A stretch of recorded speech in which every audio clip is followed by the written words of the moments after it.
how are we all? Hair, yes, look like a person from Whoville. I hope you're all well. It is Monday. I have changed my sheets. I've done a full face of makeup. I wanted to put something bright on, so I did. Feel a bit like someone from Avatar, I'm not sure about it. Will look really nice in a photo though. I think because it's dark-ish on the inner corners and I'm just not used to it. But there we go. Harry is out and about. Can you see him in there?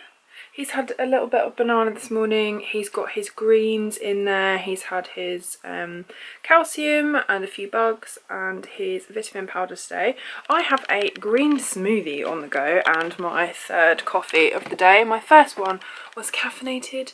The following ones were not. This has just under half a scoop of vanilla protein powder, and then I have some green smoothie mix, a banana, a load of spinach, some frozen strawberries, water, a big load of ginger, and yeah, I didn't put any milk in it today, but it's really nice. It's 3:15 and this is my breakfast. What I've realised I'm doing is I'm kind of accidentally intermittently fasting, which is not something that I really want to get into doing, because I have actually lost 6 or 7 pounds since I was busy working to now. Not on purpose, but I am doing less and therefore I'm eating less, and I'm finding it really hard to get my meals in to stay my like sample size for work. I mean, not that I'm working. I think if I dropped dress size it wouldn't actually be a massive issue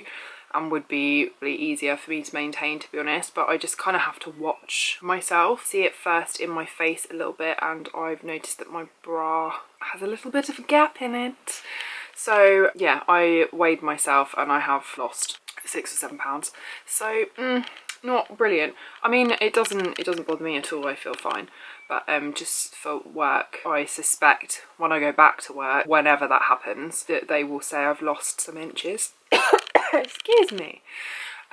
So yeah, I wanted to run today. I just feel very unmotivated. I've done a morning yoga. I'll leave a link to some great yoga videos down below for you. I feel just, yeah, very unmotivated. I did my yoga this morning and I felt great afterwards, but I just don't want to run today. I don't know why, I just don't. I hope you're all okay. I'm feeling quite flat the last few days and that's how I feel today. The weather is nice and I had a really nice time gardening with Dad yesterday, but my mood is struggling, which is frustrating, and I think it's a lot to do with being bored, and Mum's had quite a bad sort of last week. Thank you for all your lovely comments on that video. That was really sweet of you.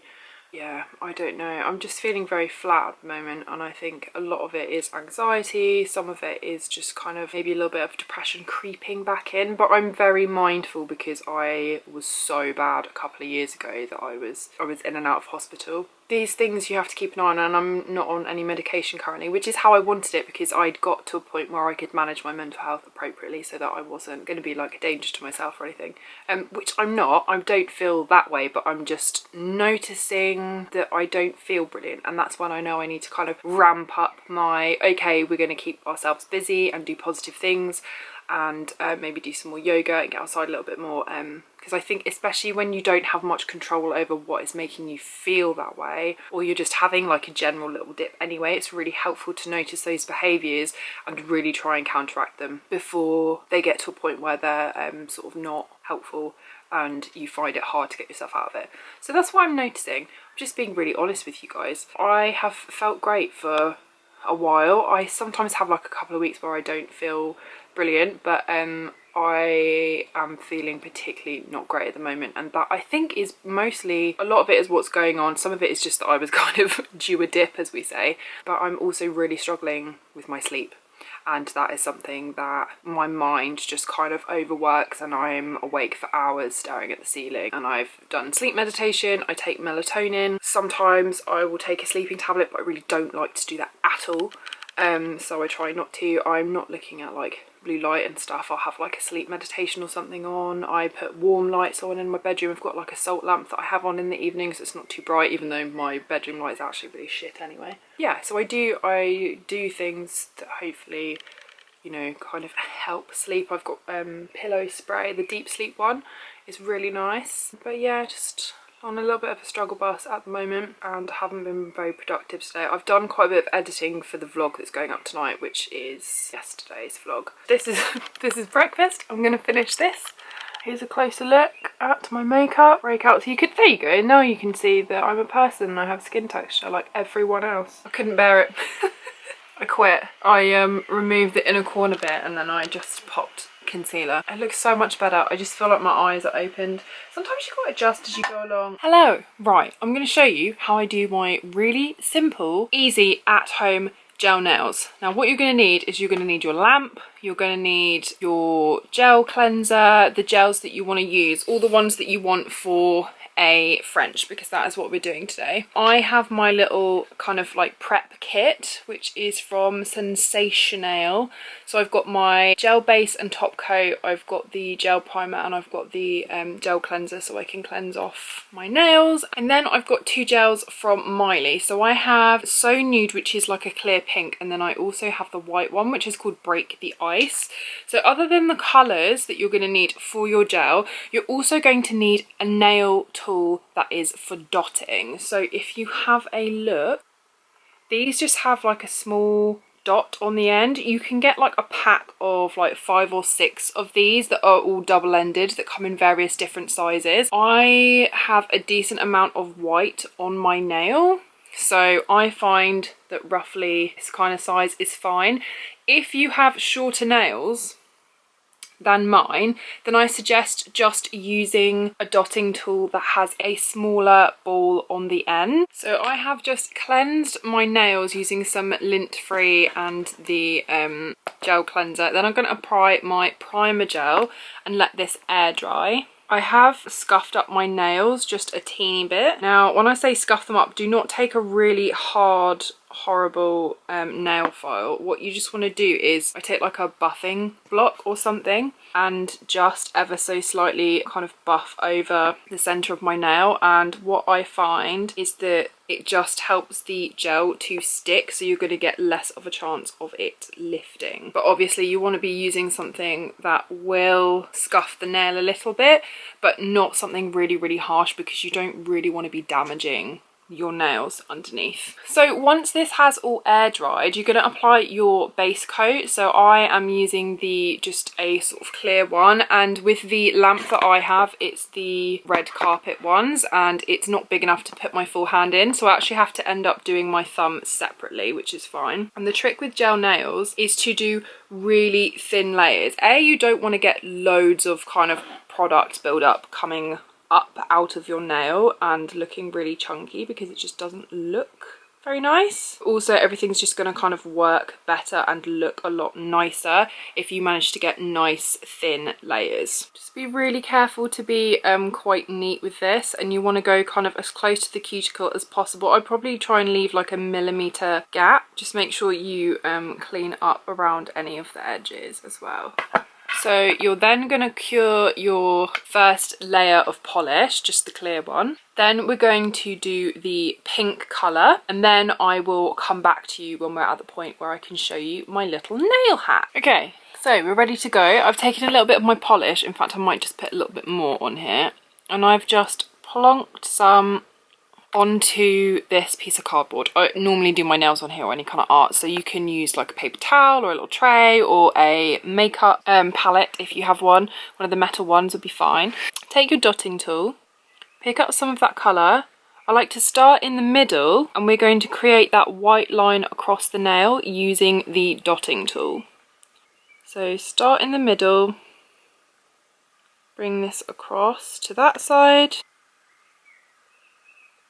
and then to the other side, and then you can take the tool and fill in the rest of the nail. Once you've done that, go on to the next one. Once you get to a point like this where you're happy with the shape and stuff, I like to hold the skin back just so I can get right into this corner, and then I will clean it up. It's just really difficult to show you guys on camera.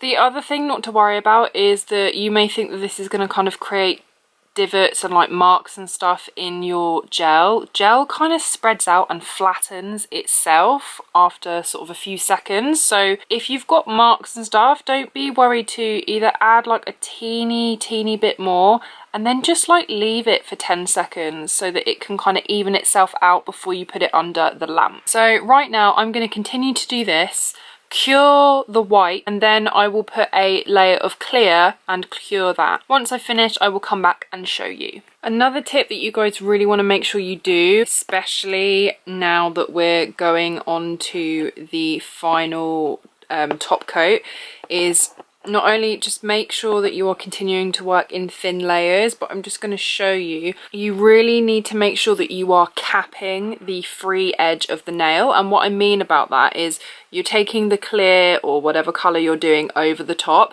and then what you want to do is take a teeny bit and you want to run it across the very edge, the free edge of the nail. This is just going to stop you having kind of like a bare edge that can lift easier, and it's going to kind of encapsulate your polish so that hopefully you don't get any lifting at the corners or anything, which could you know, cause a problem later and make your nails last less. So when you are finished, your French should look something like this. Magic, isn't it? Can you see this? Can everyone see this? Da, da, da, da. Now, because you've used gels and you've used like acetone and you've kind of, you know, done all that kind of stuff, I like to just pop a little bit of the Ordinary's rose hip oil. Whoa, don't put it everywhere though. And I like to rub this around my cuticle and kind of around the finger area. It makes everything look really nice and shiny, and it's hydrating and just kind of gives your hands a little bit of a treat, and then they look really nice. So once you've done that, do your other hand. You'll probably do a better job on one hand with your other hand. Obviously this is my left hand and I am right-handed, so this hand is going to be my neatest hand. But what I suggest is when you're doing the hand with your non-dominant hand, I would suggest, rather than trying to move the tool with your non-dominant hand, that you kind of hold the tool and move the fingers of your dominant hand, if that makes sense. I hope you know what I mean, but that might work out a little bit better for you. So here's my hand that doesn't have it done, and here's my hand that does. If you get any spillages over the side that you can't kind of get rid of with your nail, then what I suggest is taking a really kind of fine makeup brush or something that you don't mind kind of the bristles getting a bit fucked up on. You can take some pure acetone and just clean up before you cure it, and that will just make them super neat. Obviously if you have someone else to do it for you, I actually do a pretty decent job on my nails myself. However, I find it personally a lot easier to do it on someone else, and you'll probably have the same thing. So if you've got a housemate that has a good eye for detail, or maybe your mum's around, you know, depending on how confident you are with doing your French tips with your non-dominant hand, rope in a volunteer if you have someone with you in isolation.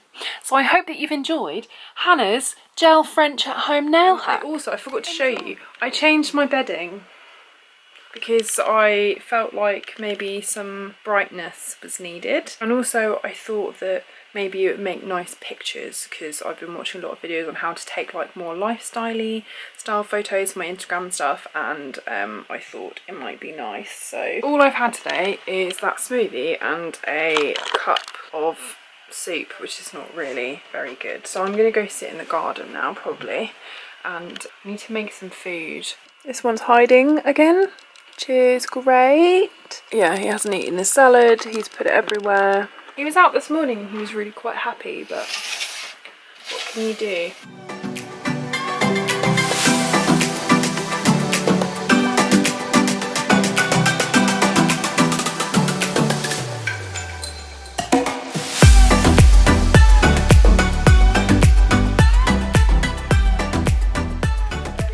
Just having my dinner and I'm watching Neighbours. Yes, I am. So So I finished watching Neighbours, I've had my dinner. I am just going to sort myself out for the bath. I like to take my makeup off as well. So I'm just going to show you quickly. What I do first is I rub this onto dry skin. It's the Body Shop Chamomile Silky Cleansing Oil, and then I'll add a little bit of water to it and kind of emulsify it so it turns into kind of like a milky consistency. And this is gentle enough that it can take off my mascara and stuff, and I can kind of gently rub around the eye and it doesn't hurt. And then I will go in and do a proper cleanse. And then I'll sit and chill in the bath. I'll probably wash my hair in the bath. The cleanser I've been using lately is this CeraVe Hydrating Cleanser. It's really gentle, it's great for people with dry skin, it's fragrance free. The only thing is it's not cruelty free. I would like to find basically exactly the same thing that is cruelty free. It doesn't really foam up or anything. It's one of these, it's got like kind of no nasties or anything. It's a really plain, very simple moisturiser. It's not got essential oils, fragrance, any of that kind of stuff that's not great for your skin in it. It's just a really simple basic moisturising cleanser, and my skin really likes it. But if you have any suggestions for one that is cruelty free, as you can see I've had that for a very long time because it's a really large amount, but when that's gone I'm going to be very upset. So let me know. I'm going to leave it here for today because my lighting is going to get worse and worse as I chill in the bath and stuff. It'll probably be dark, the sun will have set by the time I get out. So I hope you've had a nice day wherever you are. I hope you enjoyed our little nail tutorial today, and yeah, I will see you tomorrow. Don't forget to give me a thumbs up, and please do go follow me on my Instagram as well. It is hannahjojanes, all one word, and you can join the family. Okay, see you very soon. Bye.